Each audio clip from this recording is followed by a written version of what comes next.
Hey, Boss. Ich bin sofort hergekommen. Setz dich, Tom.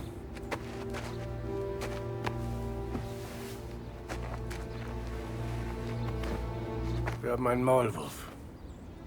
Nein. Wer?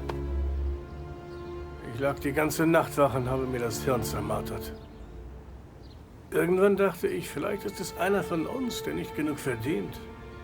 Jemand mit leichter Brieftasche, der eventuell bei Morello anklopft. Frank war nicht da, also bin ich zum Safe, um die Bücher durchzusehen.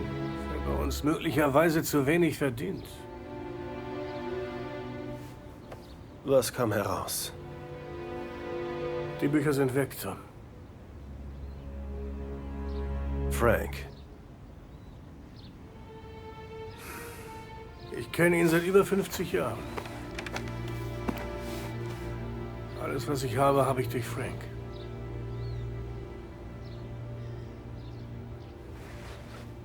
Jeder Dollar, den wir verdient und ausbezahlt haben, steht in diesen Büchern. Wenn er sie den Behörden gibt, sind wir erledigt. Frank respektiert nur eine Person in der Stadt und das sind Sie. Das muss ein Missverständnis sein. Ich rufe ihn ständig an. War bei ihm zu Hause. Er ist weg. Frau und Kind auch. Aber warum? Keine Ahnung. Er wird seine Gründe haben. Vielleicht hat er den Hund nie vergessen. Den Sie ersäufen wollten. Ja. Als ich ihn nicht ersäufen durfte, habe ich ihn abgeknallt. Ich war ein dummer Junge, Tommy. Aber ganz egal, wir brauchen diese Bücher zurück. Geh zu unseren Informanten. Vielleicht weiß jemand was. Wenn du Frank erwischst, hol diese Bücher. Und wenn er sie nicht bei sich hat, quetschst du aus ihm heraus, wo sie sind. Danach tust du, was getan werden muss.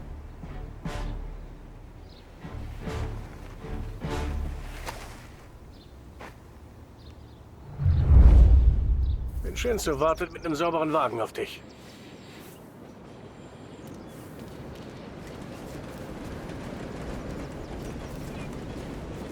Tommy.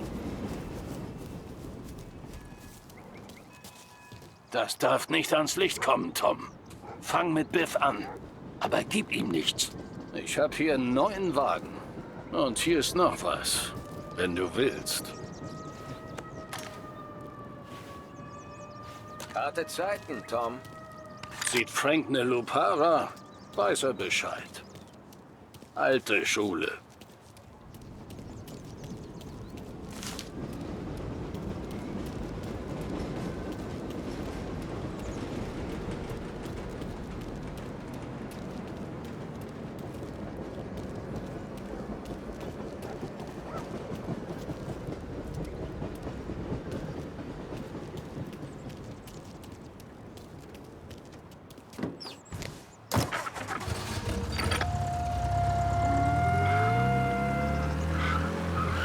And now for the latest news. The Navy is today continuing its search for the remains of those brave souls lost aboard the airship USS Akron.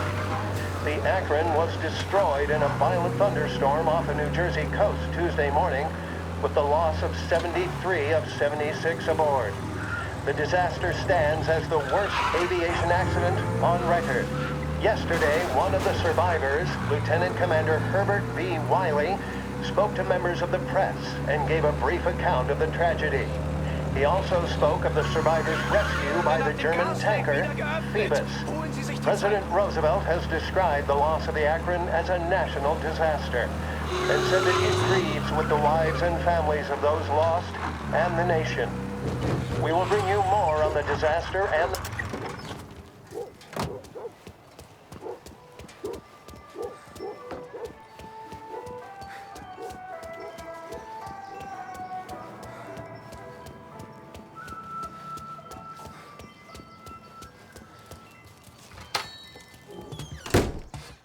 Tommy, was ist los?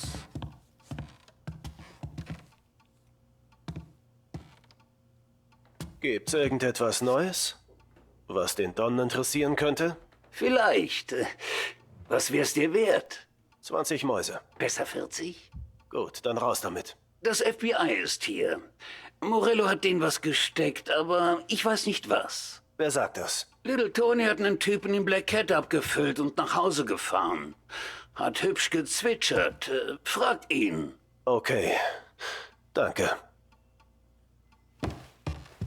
Immer ein Vergnügen, Tom.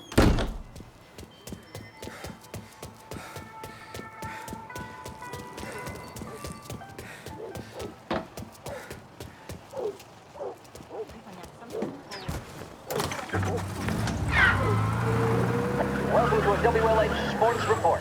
There's a sense of anticipation as we await the start of the big game. Our very own Lost Heaven Lancers are out on the road, deep in enemy territory as they take on bitter rivals, the Empire Bay Cannons. This year's Gold Series is shaping up to be one of the best on record, with both teams matching one another blow for blow. Despite the Cannons' home field advantage and an early lead in the series, the Lancers have bounced back and have really taken their rivals to task. Many of the plaudits and column inches have been dedicated to one man. Lancers pitcher Bunny Smith is one of this year's standout performers. And with this series tied at 3-3, he may well be the key man that brings the Wistman Trophy back to Lost Heaven. But doing so will be no easy task, as standing here is the opposition captain, Jack Seidel. His solo home run in the bottom of the fifth inning of Game 5 turned events in favor of the Empire Bay team. In Game 6, and we now have a powder keg finale that is sure to have everyone glued to their radios. Can Bunny Smith bring it home for Lost Heaven, or will the Cannon's towering redhead have the final say? WLH 570 Lost Heaven Radio will carry live coverage of the final game of the Gold Series, and we hope you'll join us in wishing our boys well. And now, back to some of the latest musical numbers. The mission of Lost Heaven Radio, our city's public service broadcaster, is to serve you. Start. Verstehe. Ist...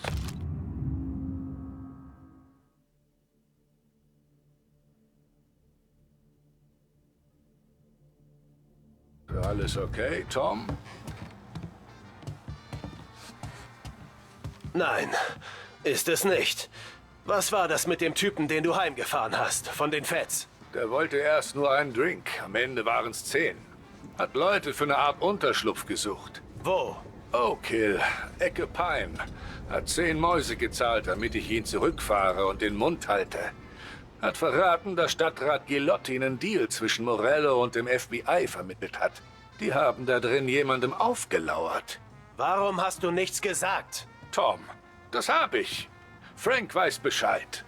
Hat er dem Don nichts gesagt? Nein, nein hat er nicht. Tom, was ist los? We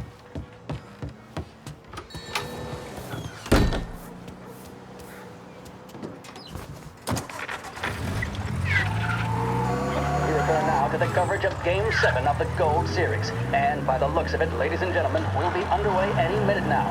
The crowd here in the Armory are restless. You can almost taste the tension as we approach this, the deciding game between these two famous rivals. More than a little bad blood between them, and more than a couple of nasty flare-ups in recent years. Of course, this occasion, more than any other, could prove feisty, what with the drama that closed out the previous game. That, of course, saw the Lancers win to tie the series, and it's not often Empire Bay and Lost Heaven can boast the game's best current hitter and pitcher, respectively. I refer, of course, to Foghorn Seidel, a man mountain with a shock of red hair, and Lancers star Bunny Smith. Speaking of Smith, he is jogging, I suppose you'd say, between his teammates, issuing last-minute orders. They seem responsive to whatever he's saying. He commands respect from his team, that is for sure. By goodness, there must be some nerves among some of the younger Lancers, Elves, Graves, and Nicholson. Smith seemed to have pepped them up. That's good to see. That's what a good captain does. The Cannons lineup is meandering over to the home team dugout. The Lancers are slowly taking up their position, so we can't be too far away from the opening pitch here at the Armory, the home of the Empire Bay Cannons. Stay with us for more.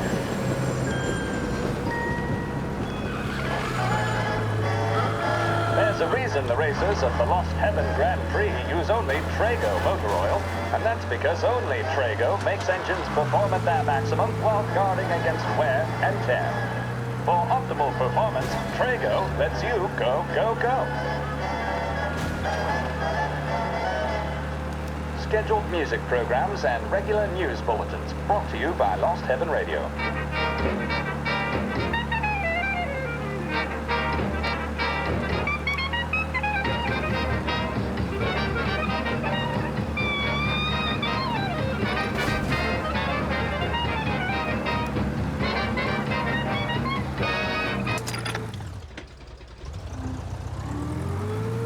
Hier ist es wohl.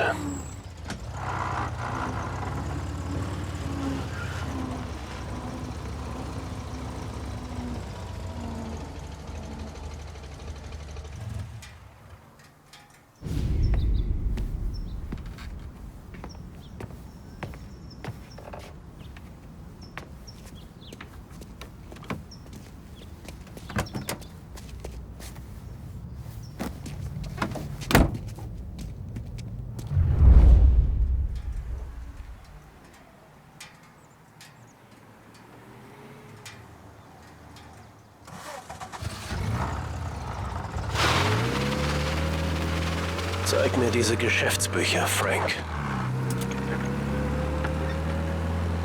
And we return now to coverage what could be the final play of this game and the series between the Lost Heaven Lancers and the Empire Bay Cannons. A quick reminder that this final inning is being brought to you by Swift Cola. When you need a lift, reach for a Swift. It's not only a taste sensation, it's guaranteed to increase focus, drive, and mental clarity.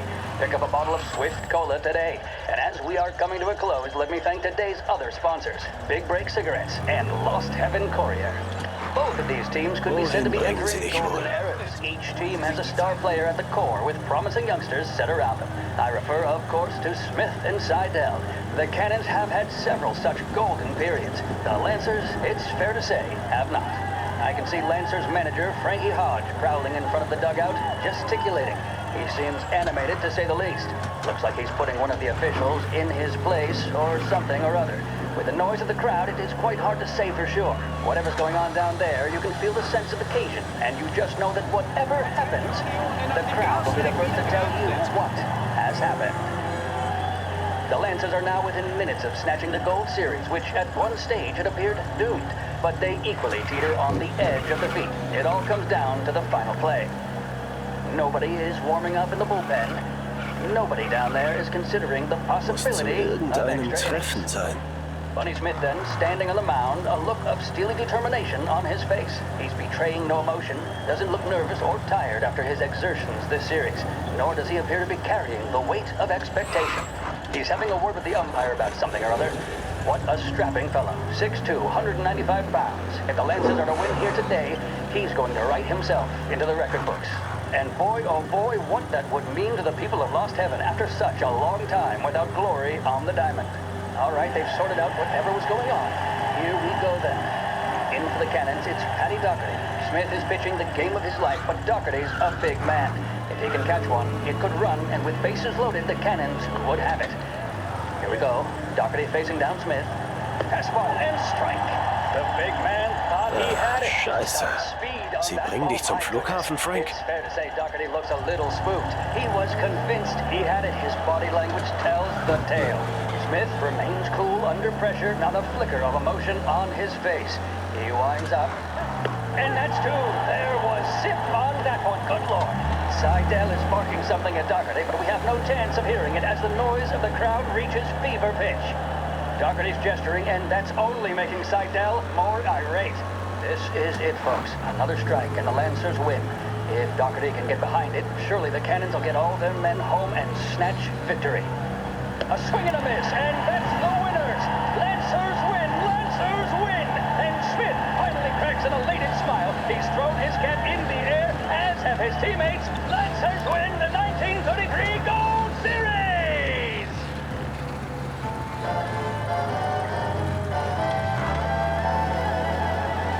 In need of refreshment, a boost, or a pick-me-up? Then there should be only one name on your lips. Swift Cola, the energy kick that's a taste sensation. When you're in need of a lift, Gott,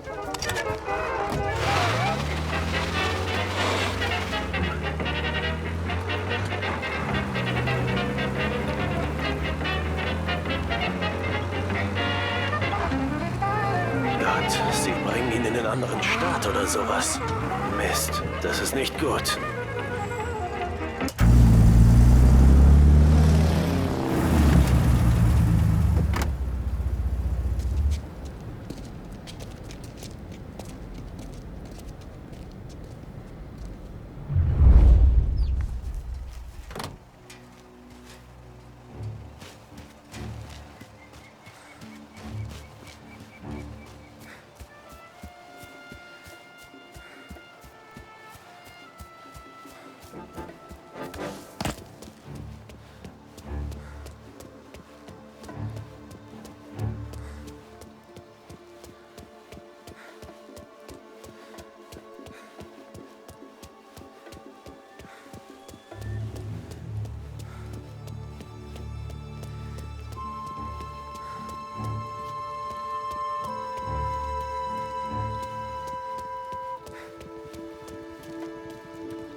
Scheinbar alle dasselbe, aber ich handle wirklich nicht gerne mit diesen...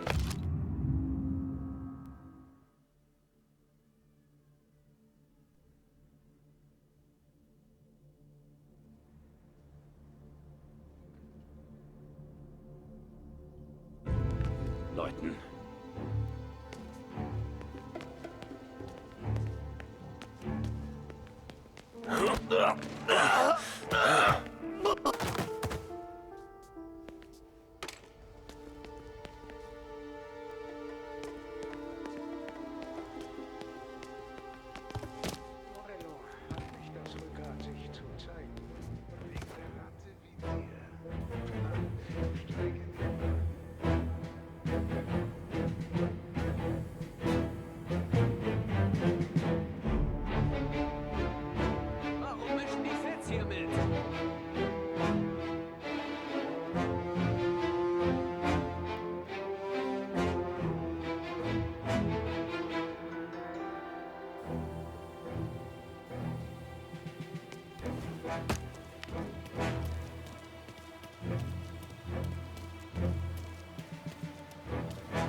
gekriegt.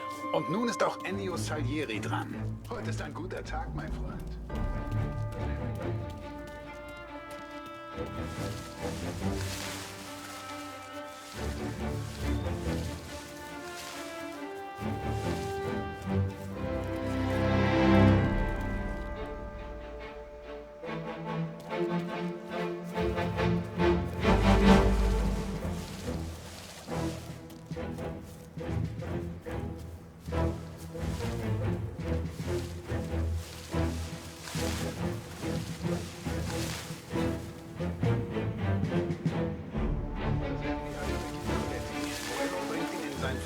Und dann zwingen diese Geschäftsbücher Salieri in die Knie.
Tom.